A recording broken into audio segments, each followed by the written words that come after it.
Halo semuanya, perkenalkan kami dari kelompok 9. Jadi di sini kami akan mempresentasikan tentang SOAP, yaitu Simple Object Access Protocol. Kelompok kami terdiri dari ada Calvin Simatupang, ada Revina Sarjanto, ada Maulida Marisdiana, dan Zuhairaja Musyarah. Oke, langsung saja kita presentasikan. Baik, saya akan menjelaskan tentang pengertian SOAP. Di sini, SOAP atau panjangannya adalah Simple Object Access Protocol, adalah standar untuk bertukar pesan-pesan berbasis XML melalui jaringan komputer atau sebuah jalan untuk program yang berjalan pada OS atau sistem operasi yang berfungsi untuk berkomunikasi dengan program pada OS yang sama ataupun yang berbeda dengan menggunakan HTTP dan XML sebagai mekanisme untuk pertukaran data tersebut. Maka SOAP dapat berkomunikasi dengan berbagai aplikasi meskipun terdapat perbedaan sistem operasi, teknologi, dan bahasa pemrogramannya. Peran SOAP sebenarnya di dalam teknologi web service sebagai protokol pemaketan untuk pesan-pesan yang digunakan secara bersama oleh aplikasi-aplikasi penggunanya, serta menspesifikasikan secara jelas bagaimana cara untuk mengencode header HTTP dan file XML, sehingga program pada suatu komputer dapat memanggil program pada komputer lain dan mengirimkan informasi dan bagaimana program yang dipanggil memberikan tanggapan. Next. Selanjutnya ada struktur dokumen SOAP. Yang pertama ada SOAP message. Bagian header menyimpan informasi yang berhubungan dengan cara memproses message ini. Ini termasuk informasi tentang modalitas pengiriman, autentikasi dan otorisasi, dan konteks transaksi. Sementara bagian tubuh atau body menyimpan pesan yang sedang diproses. Sintaks XML apapun dapat dimasukkan di bagian tubuh ini. Yang kedua ada SOAP transport. SOAP merupakan protokol pemaketan data yang berada di atas layar network dan transport. SOAP dapat digunakan secara fleksibel sebagai protokol paket data. Misalnya layanan SOAP web berbasis Perl, SOAP Lite mendukung pesan SOAP di berbagai protokol termasuk HTTP, FTP, TCP, SMTP, POP3, MQ series, dan Jabber. Yang ketiga ada SOAP melalui HTTP. Protokol HTTP merupakan protokol yang paling digunakan dalam mengirimkan SOAP message. SOAP menjelaskan model pengiriman pesan khusus untuk HTTP. Dengan cara ini, cocok dengan model SOAP RPC atau Request Response, karena HTTP adalah protokol permintaan respons. Dan berikutnya saya akan menjelaskan tentang manfaat SOAP. Di sini manfaat SOAP itu yang pertama adalah SOAP merupakan media yang tepat membuat web yang dapat menggunakan beberapa bahasa.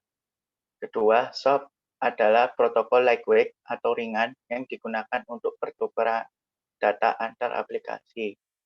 Ketiga, SOAP dirancang untuk menjadi platform independen dan juga dirancang untuk menjadi sistem operasi yang independen.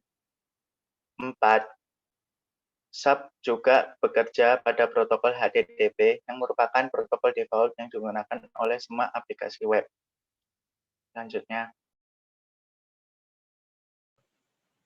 Oke, selanjutnya ada bagian SOAP. Jadi yang pertama itu ada header. Ini adalah opsional yang menyediakan informasi tentang autentikasi, pengodean data, atau bagaimana penerimaan pesan SOAP harus memproses pesan. Yang kedua ada body, bagian yang berisi pesan. Pesan-pesan ini dapat didefinisikan menggunakan spesifikasi WSDL. Nah, kemudian apa sih perbedaan SOAP dengan REST atau REST API? SOAP dirancang untuk memecah aplikasi monolitik tradisional dengan multi-komponen, di mana itu berupa bentuk terdistribusi tanpa kehilangan keamanan dan kontrol. Sebaliknya, REST atau Representational State Transfer adalah model interaksi komputasi terdistribusi berdasarkan protokol HTTP. dan cara kerja web server untuk mendukung klien.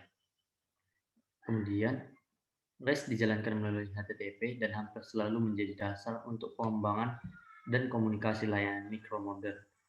RESTful APIs merupakan menggunakan permintaan HTTP untuk melakukan get, put, post, dan delete data. Ini terbilang sederhana, fleksibel, ringan, dan menawarkan sedikit cara bertukar informasi.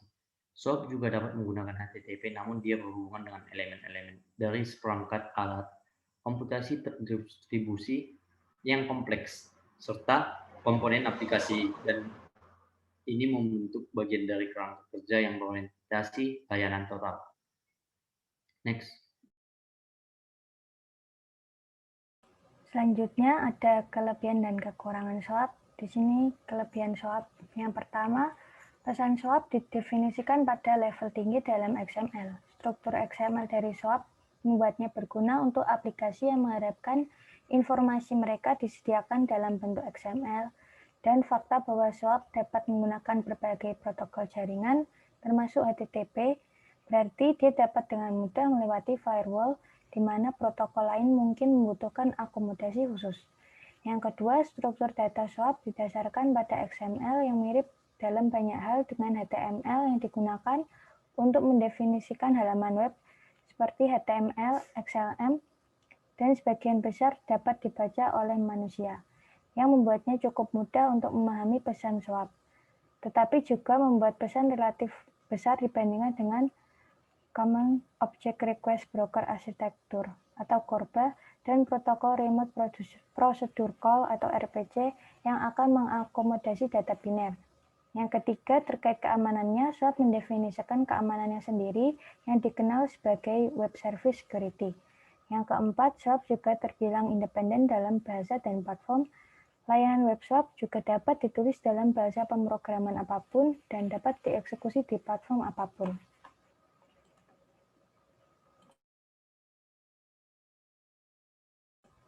Mungkin bisa dilanjutkan oleh Raja.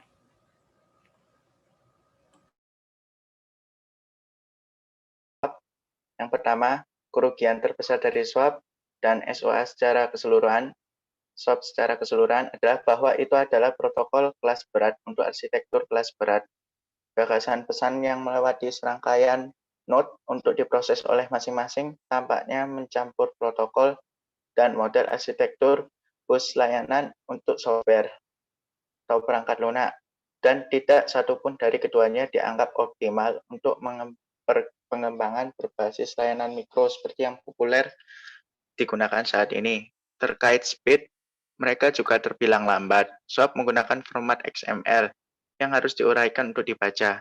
Ini mendefinisikan banyak standar yang harus diikuti saat mengembangkan aplikasi SOAP. Jadi, SOAP dapat dikatakan lambat dan mengkonsumsi lebih banyak bandwidth dan sumber daya. Yang terakhir adalah SOAP tergantung dengan WSDL. SOAP menggunakan WSDL dan tidak memiliki mekanisme lain untuk menemukan sebuah servis atau layanan.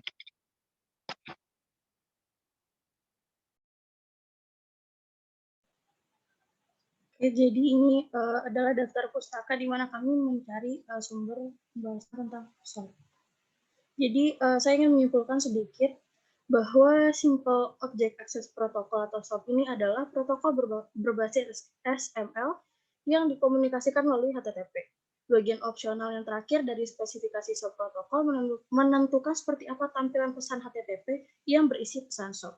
Terkait apa yang dapat kita lakukan dengan pesan SOAP adalah mengirimkan objek dan data kompleks melalui kabel, dan agar operasi ini berhasil, maka kita perlu menggunakan SOAP.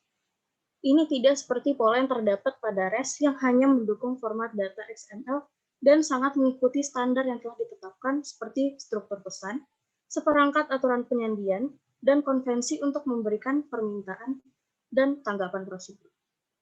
Demikian presentasi dari kami. Mohon maaf apabila ada kesalahan. Terima kasih.